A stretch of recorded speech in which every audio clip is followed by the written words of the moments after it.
Son las 6:59. Buenos días, dominicanos, dominicanas. Julio Martínez Pozo, los comentarios de los temas más importantes en el programa de mayor influencia de la radio y la televisión nacional. En este miércoles 6 de marzo, año 2019.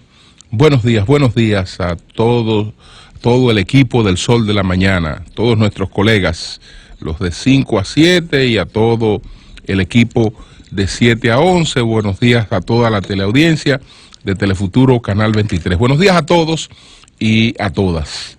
3 temas me propongo agotar de inmediato. Me voy a referir a la puesta en circulación del libro Ideas en Conflicto de el doctor Leonel Fernández, un diálogo póstumo entre el profesor Juan Bosch y el ex embajador de los Estados Unidos, John Barlow Martin, porque ahí hay muchas cosas que hay que tomar en cuenta y que varían, digamos, cosas de la historia reciente, criterios de la historia reciente. Voy a hacer un comentario sobre este tema. Voy a comentar algunas particularidades de la visita de los empresarios de las directivas del CONE al presidente Danilo Medina, y también pues me voy a referir al tema que está en primer lugar en la palestra, que es todo el debate entre el procurador por el caso de Miriam Germán, y fijaré posición sobre los reclamos que se están haciendo, que han hecho algunos, planteándole al presidente Danilo Medina, o pidiéndole al presidente Danilo Medina la destitución del Procurador General de la República, Jean Alain Rodríguez, y haré otras precisiones ahí importantes. Entonces, esa es la agenda básica de hoy. Tengo otras anotaciones, pero me voy a concentrar en estos 3 temas.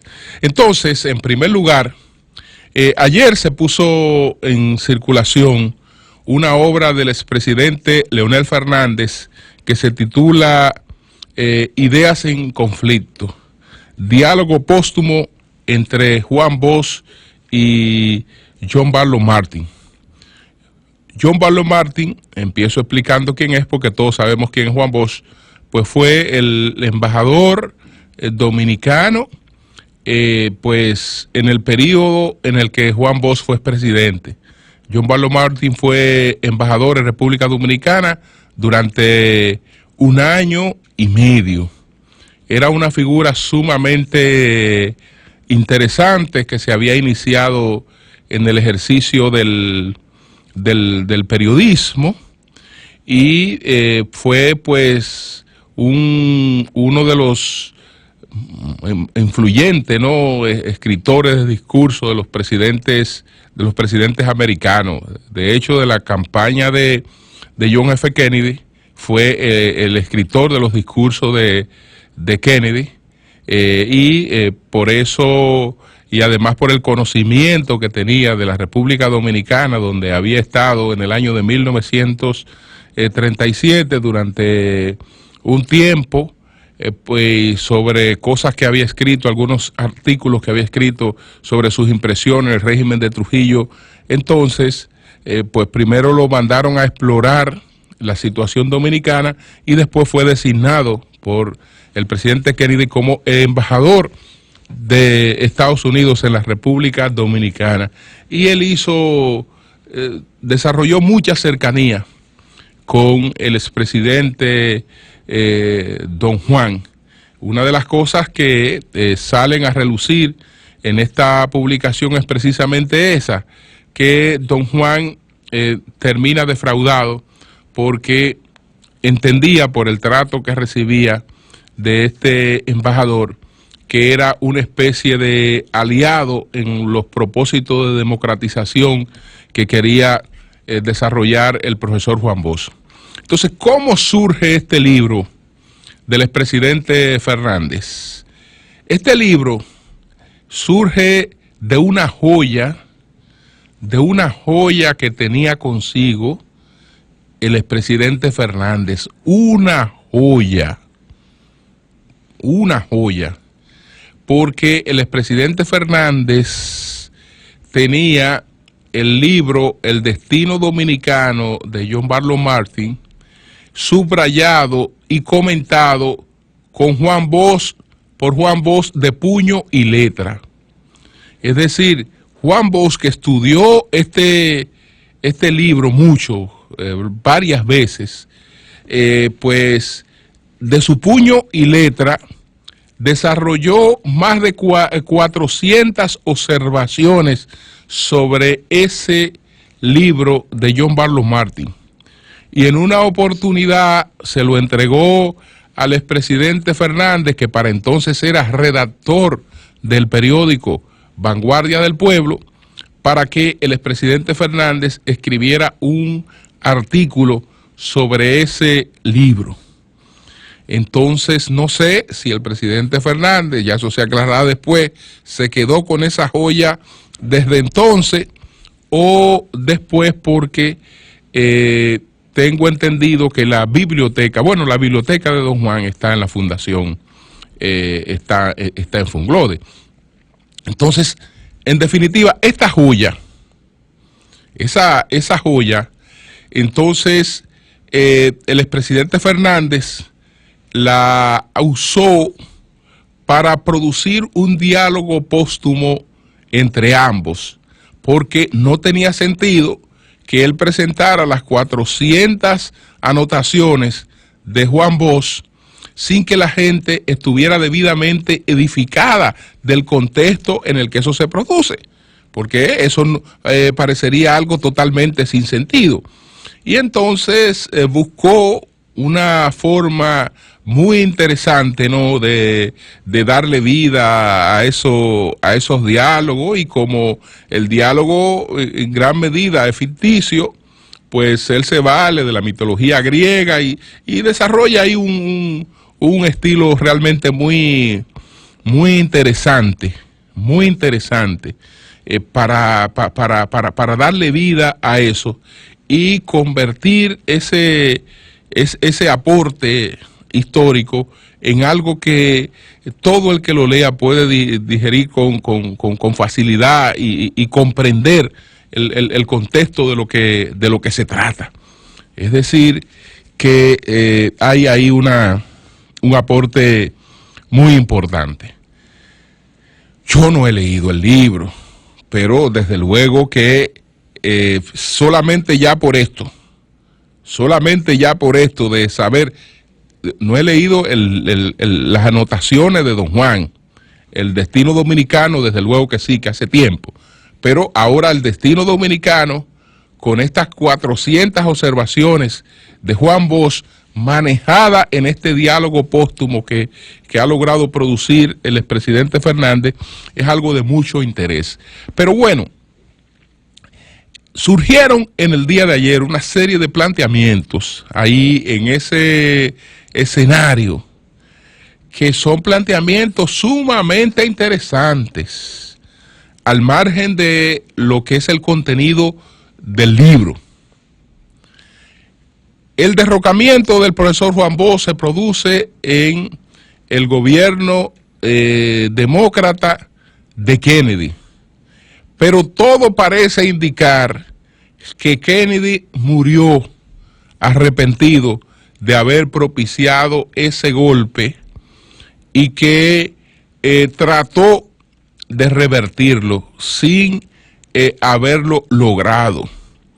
Ahí se ofrecieron varios testimonios de la forma en la que el expresidente Kennedy trató de procurar el restablecimiento del gobierno del profesor Juan Bosch después que se produjo el derrocamiento, que el derrocamiento se produce porque se había ya dado el triunfo de la Revolución Cubana, una revolución que en principio no estaba abanderada del comunismo, sino que lo que pretendía era desalojar a una dictadura, pero terminó transformada después en una revolución socialista.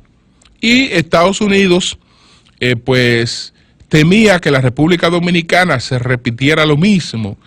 Y tal y como explicó, que en eso creo que el expresidente Fernández ha sido sumamente objetivo,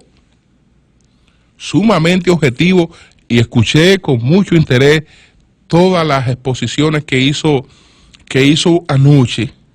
Esa idea no surgió en los Estados Unidos de la noche a la mañana, sino que se fue construyendo hilando una serie de hechos que condujeron a esa conclusión, aunque la conclusión no fuera certera, pero esa conclusión fue alimentada por una serie de hechos que el presidente Fernández describió muy bien anoche. Entonces, el doctor Marino Vinicio Castillo, por ejemplo, que fue uno de los primeros ahí en ofrecer testimonio, aquí hubo una conducción, un diálogo importante entre el expresidente Fernández, los directores del periódico Listín Diario, Miguel Franjul, Osvaldo Santana, director del periódico El Caribe. Ellos, después de haber hecho una introducción, expresar lo que pensaban de la obra, entonces les realizaron una entrevista sobre el contenido al expresidente Fernández, pero una cosa sumamente interesante. Es decir, yo hace tiempo que no veía algo realmente tan interesante en función de todos los aportes que eso conlleva.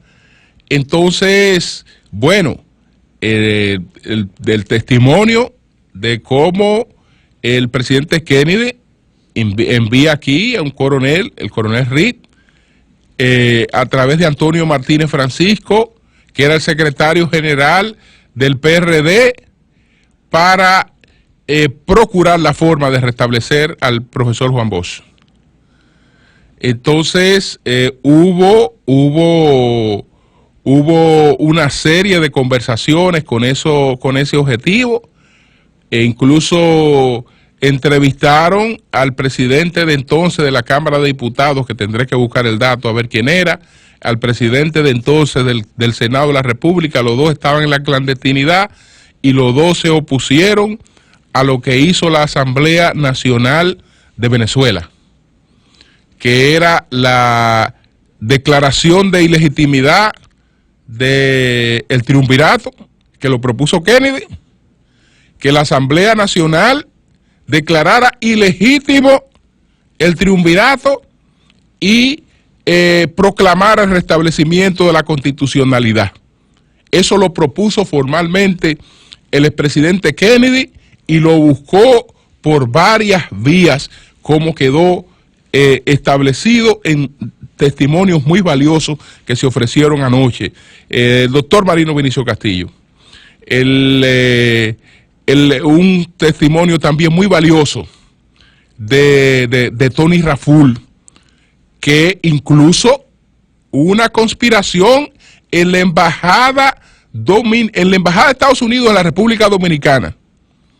Esa embajada que siempre dicen que conspira para dar golpe de Estado, tuvo una conspiración contraria, después encabezada por un coronel, para el restablecimiento del gobierno de Bosch y fracasó. Entonces, la exposición de Bernardo Vega, sumamente los aportes de Bernardo Vega, los aportes de Euclides Gutiérrez, de Franklin, de Franklin, también no de Franklin García, sino de Franklin Almeida. Entonces, bueno, Interesante, señores. Vamos a ver esta publicación y tengo otras anotaciones ahí, pero tengo que irme al otro tema. Pero esto se ve que es un gran aporte y sé que va a ser pues sumamente exitoso. Entonces me voy al segundo tema. La visita del Consejo Nacional de la Empresa Privada al presidente Danilo Medina. En esta visita pues fueron los directivos del CONET al Palacio, la nueva directiva del CONET encabezada por Pedro Brache, que ha sido reelecto como presidente del CONET. Entonces, en esta visita que hicieron ayer los empresarios, pues expresaron, entre otras cosas, lo siguiente: nos sentimos consultados y tomados en cuenta. Nos sentimos consultados y tomados en cuenta. Es decir, que ustedes saben que hay gente que oye, pero no escucha. Es decir, gente que ante la que se plantean cosas, pero a la hora de la decisión no las toma en cuenta. Decía pues el presidente del CONET que con el presidente Danilo Medina y su administración nos sentimos consultados y tomados en cuenta. Lo que nosotros pensamos, lo que nosotros alegamos, cuenta en la toma de decisión. Desde luego, muchas decisiones obedecen a un consenso y en ese consenso hay otras opiniones que también están tomadas en cuenta. Ellos ratifican ese sentimiento para continuar trabajando de manera conjunta con el Estado por el desarrollo del país. Hay varios temas del discurso del presidente Danilo Medina que Pedro Brache ratificaba en el día de ayer, que ha sido pues un discurso, que fue un discurso muy completo por la cantidad de temas que abarcó, pero particularmente hay unos temas que pasan por discusiones con distintos sectores y que tocan de manera directa al sector empresarial. Entonces, dice Pedro que tenemos que seguir tratando que este país siga contando con un entorno envidiable si lo comparamos con otras naciones. Bueno, justamente una de las cosas que nos da a nosotros ese entorno envidiable es que aquí se ha desarrollado esa armonía entre el Estado y los sectores productivos. Aquí no hay una administración del Estado que está persiguiendo o obstruyendo a los sectores productivos. Por el contrario, ahora bien, sí, los que tienen que hacer sus aportes fiscales, además de estar ganando mucho dinero, entonces quieren evadir eso, ya eso es otra cosa. Y eso es otra cosa, pero el estímulo de un gobierno a los sectores productivos es justamente para ese gobierno disponer de mayores ingresos a través de los impuestos que cobra para poder satisfacer las necesidades de la población. Entonces, parte de del éxito del modelo dominicano es justamente eso. Eso no lo tenemos en estos momentos, prácticamente lo tenemos en muy pocos países. En muy pocos países. Si vemos las dos más grandes economías de América Latina, ¿qué tenemos en México ahora mismo? Tenemos una situación sumamente tirante entre el presidente, que tiene unos niveles desbordados de popularidad, y los sectores productivos.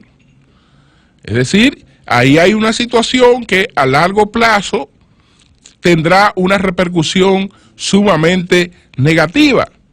Por otra parte, está la economía de Brasil, y entonces, aunque no es tan matizado el enfrentamiento con los sectores productivos, sin embargo, la impericia del político que está al frente de ese país hace difícil una armonización de todos los intereses, porque un gobierno bueno no es solo aquel que tiene buena relación con los sectores productivos, sino aquel que armoniza todos los intereses, y los intereses de los sectores productivos son uno, pero hay más intereses también por armonizar y por tomar en cuenta, y no creo que en eso el presidente Bolsonaro tenga toda la pericia, toda la habilidad para lograrlo. Entonces también lo que esa economía tiene planteado es una situación sumamente precaria. No voy a mencionar otros casos porque ya, imagínense, ya eso ha desbordado todos los parámetros. Entonces, justamente tenemos que seguir cultivando ese clima, porque en la República Dominicana, todo el que pregone un discurso en el que presente a los sectores productivos como enemigos del país, como gente que solo quiere beneficio, pero que no quiere aportar, está reproduciendo un discurso que ha dañado a otros países. No, yo creo que con las cosas que han ocurrido aquí, con ese diálogo que se llevó durante más de 3 años para producir un pacto eléctrico que ha tenido sus tropiezos, pero que habrá de suscribirse. El pacto por la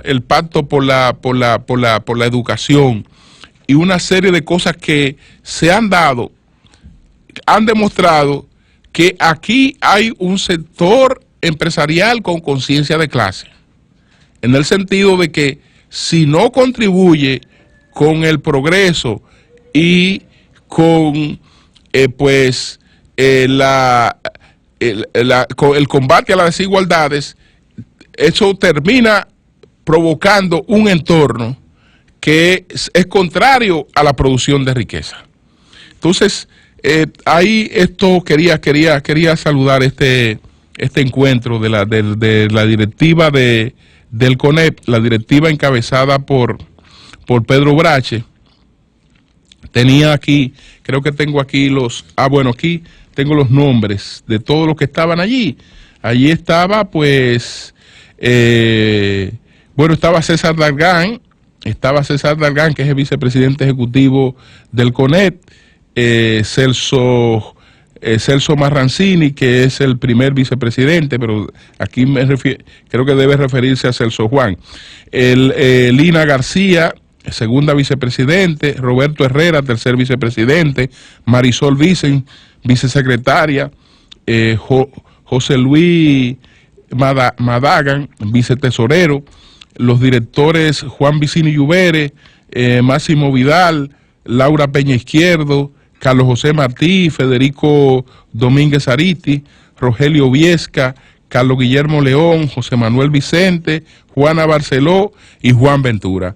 Ellos salieron muy satisfechos de este encuentro, y lo que ese encuentro transmite también es muy positivo para el desarrollo de la economía dominicana. Entonces, en tercer lugar, trato el caso de lo que algunos ahora están planteando, a partir de la situación que se ha dado en el Consejo de la Magistratura con el acto pues violatorio al reglamento en el que incurrió el Procurador General de la República, y no solo violatorio al reglamento, porque ¿qué es lo que pasa? Ustedes ven, por ejemplo, lo que ocurrió con el fiscal general de Colombia. El fiscal general de Colombia, Néstor Humberto Martínez, fiscal general, que es lo mismo que procurador general, el fiscal general de Colombia, pues ha terminado muy mal con el caso Odebrecht.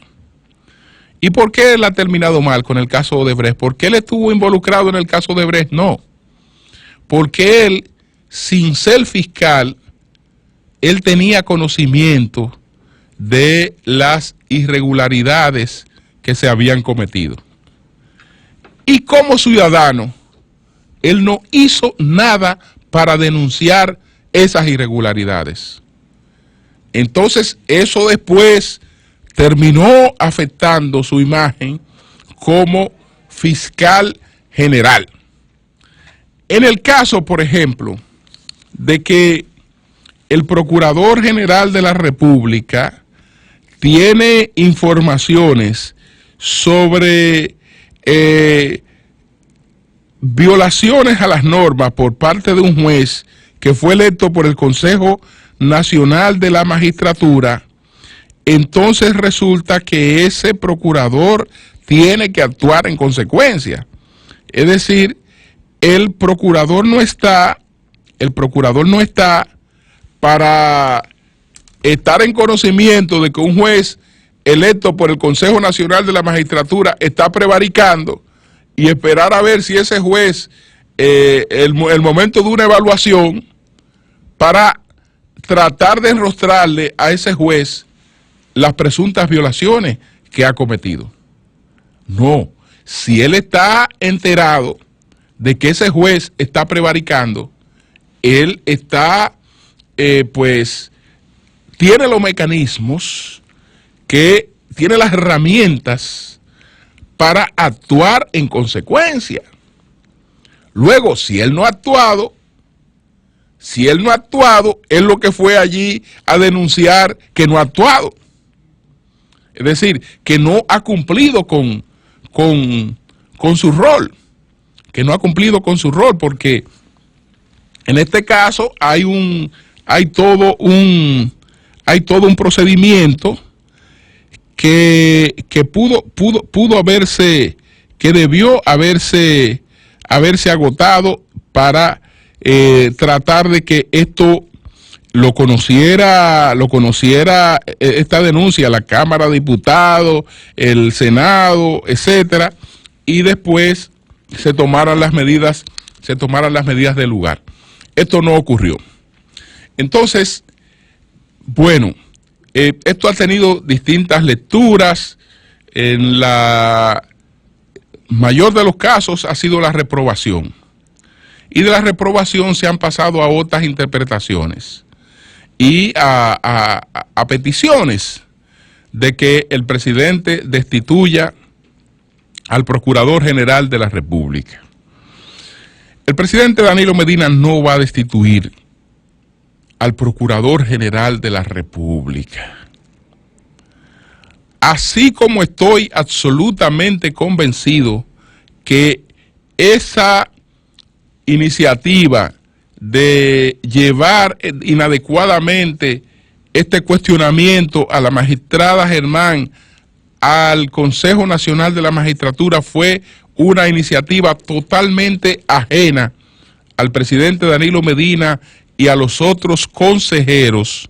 Así como estoy convencido de eso, estoy convencido de que el presidente no va a destituir al magistrado Procurador General de la República. ¿Por qué no lo va a hacer? Porque siempre he dicho que sobre la mesa de un presidente, a la hora de tomar decisión, se ponen en cuenta todos los factores. Hay un factor, es que bueno, el procurador ha cometido pues una falta. Es verdad que ha cometido una falta y ha cometido una violación al reglamento. Es verdad que eso no solo afecta la imagen del procurador, sino que también compromete la imagen del presidente del Consejo, sin que el presidente del Consejo Nacional de la Magistratura haya tenido que ver con eso, pero le afecta, eso es verdad. Eso es verdad, pero a la hora de la hora, el presidente pone ese elemento, pero también tiene que ponderar otras cosas. Por ejemplo,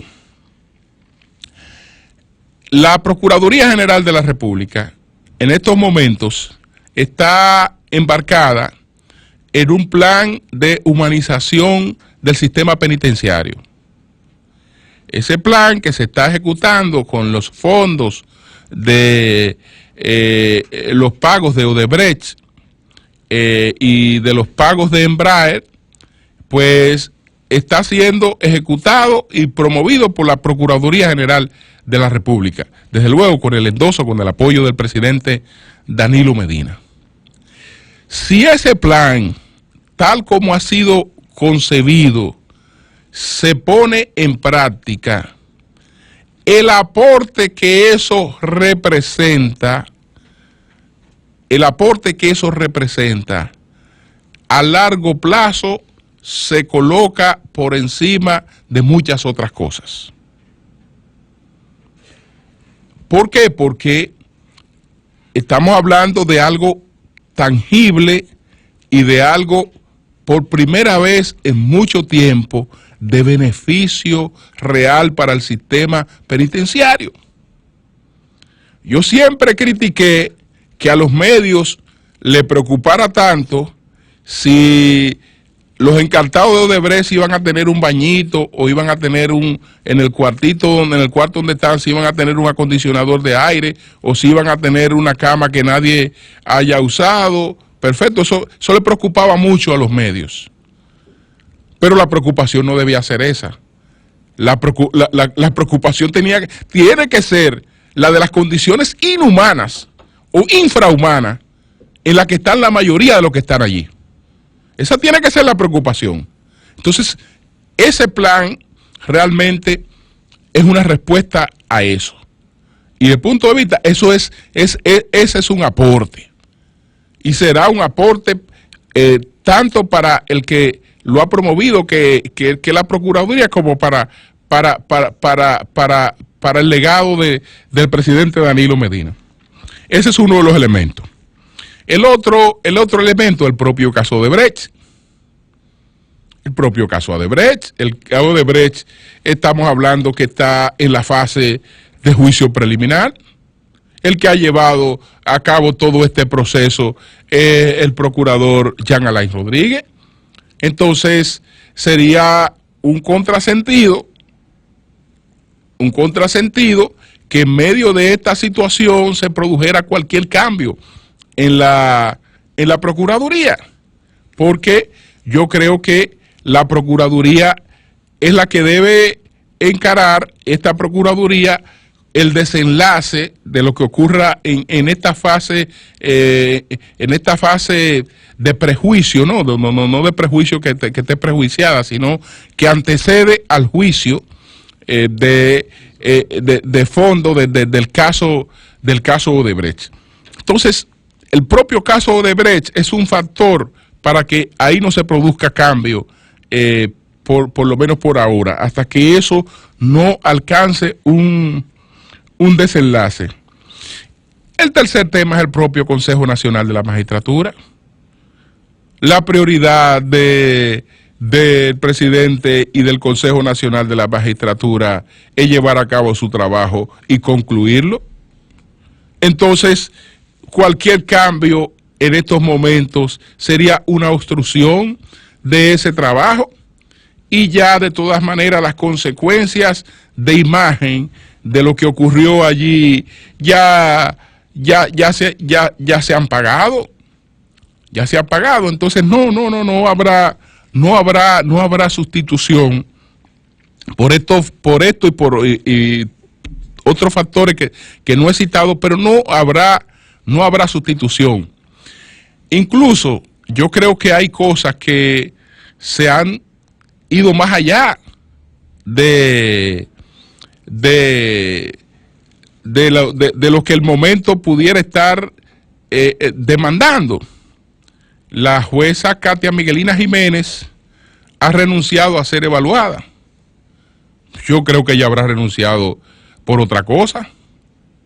Yo creo que ella tiene razón para sentir indignación, como la ha sentido gran parte del país por lo ocurrido con Miriam Germán.